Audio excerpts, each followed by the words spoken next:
So I'm sitting there, right? Barbecue sauce on my titties. And I'm like, welcome, ladies and gentlemen, to another video. Madden Mobile God's here. And today, we got something, I guess we got some information for y'all. And that is, what the heck do I sell my stuff for? And I know you've had the problem where you go in and you're looking at your auctions. And yes, I have a very stacked bench. It's very nice, very sexy. But enough about that. Oh God, look at it. It's beautiful. I know there's been a lot of times where it says, claim item or whatever, because it didn't sell. It's saying, you got to get your auction back. It didn't sell, and a lot of times people just kind of look at their bench and they kind of guess what a player's worth, and they just kind of throw them up there, and aside from it not working that way, there's a lot of different strategies, and it depends on how you want to go about doing it. So the first one is, I want it to sell for, I don't want it to get bid sniped. Bid sniped would be you put it up for 100 bid price and then like a random buy now, and then some guy gets it for like cheap because they were just bidding on it, and a lot of people don't like to do that. So I'm going to show you a very, very effective way I would say this gets you 90% of the profit you could get. 100% is like if someone overpays by a little bit. I guess there's sometimes a pure random chance some guy will overpay by like 3 times its value, but that's just people being idiots, and that doesn't happen very often. It's a tactic you can use if you want to, but we're not going to go for that. So let's pick a random player. Let's pick, I'll go with one of the lower ones. So there's Earl Thomas III, 87 safety. So what we're going to do is I'm going to type in Earl Thomas.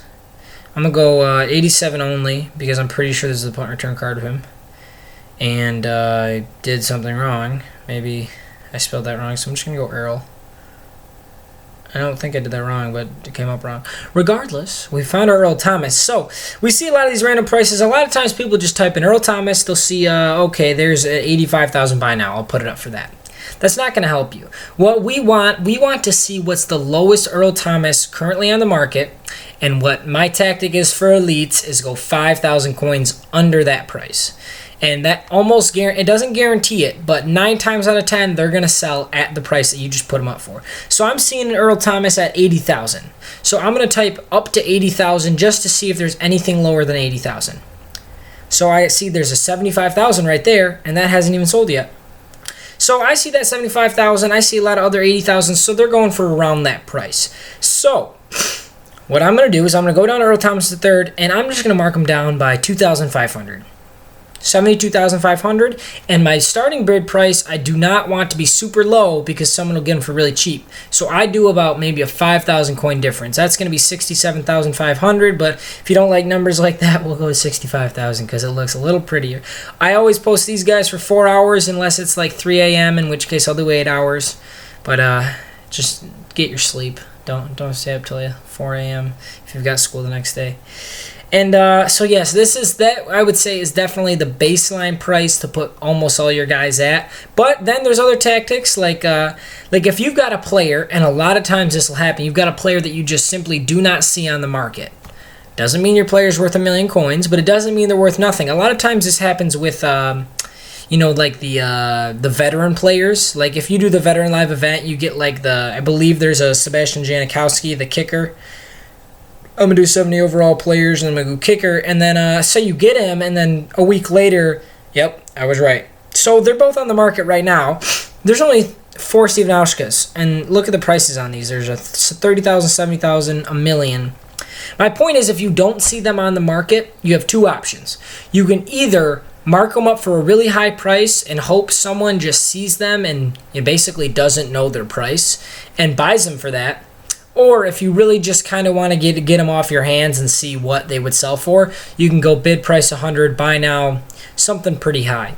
But a huge thing you need to remember is to check the value of these players, and checking the value is doing what we did before, checking to see what the lowest currently on the market is. So we can do this with gold players too, but with gold players, I don't go 5,000 under. And a lot of times a lot of people just don't want to. They just straight up don't want to check the prices because it's tedious. It's kind of annoying. It takes some time, but it's really smart. It'll maximize your profits. But we'll go for this 82 Antonio Cromartie right here. So I'm just going to go Crow. 82 is not a kicker. And he's not a silver player either. I'm a Dumbo. All right, there we go. There's our Camardi. So I see a 15,000 there. I see a 12,000.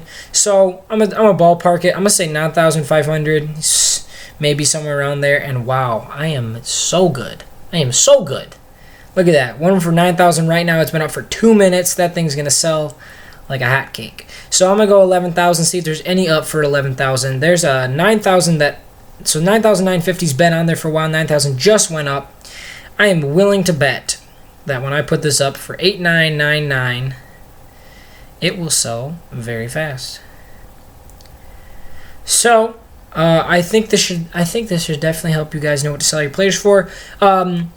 Here's one thing you got to know. This usually does not apply to silver and bronze players. Players that don't have value. A player needs to have demand for it to actually have value. A lot of times, the only reason silver players have value or bronze players, aside from quarterbacks and punters and kickers, the reason silvers and bronzes have players is simply to put them in the sets, not to use on people's teams. There are exceptions like Dree Archer, the really fast bronzes, but for the most part, your silver players are only going to be worth what every silver player is worth for. What every silver player is worth because people want to put them in the sets. So if I typed in silver players and I typed in 900, and see, a lot of these are selling, but there's some that aren't. So if you want to guarantee those suckers are going to sell, this is what I do with my silver players. Look at that. So these guys sit for no longer than 50 minutes, and they all sell for 800. As you can see, there's 3 hours left. All these guys are sold. So if I lifted all my silvers for 800 by now, and I guess 100 bid price, they're guaranteed to sell. They're most likely all of them will sell for 800 by now. So I just scroll down. It's not like I'm going to look up, oh, what's Kobe Hamilton's value?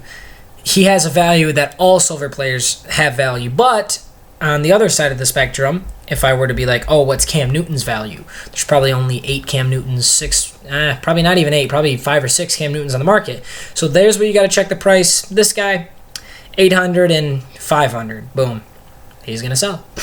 So I really do hope this is going to help you guys. I know a lot of people don't even watch the end of the videos, and so I'm just going to do this random crap. But I guess I do want to say something real quick, and I'll probably make a mention of this again. Some people are getting upset with some things I was saying, and, you know, people love to get butthurt on the internet. Something I said in, like, a Pro Pack video about YouTubers. I am never, ever going to hold back. I'm never going to, like, change my opinion or do something because someone doesn't like it, or I'm going to get a dislike or an unsubscribe. I think that's kind of lame when people just tone themselves down and they're really monotonous and they just kind of do stuff because, you know, that's what people are going to like. I don't care if that really upsets people. If that really upsets people, that's, you know, that's my opinion. I'm entitled to my opinion. And if you don't like it, man, don't watch my videos. You don't got to. But I do love it. I do love it when people come back to all my videos to tell me that, you know, what I said was stupid or I'm an idiot or I'm whatever. Because every time you click on my video, I get a view, baby. I get a view. So you're helping me out.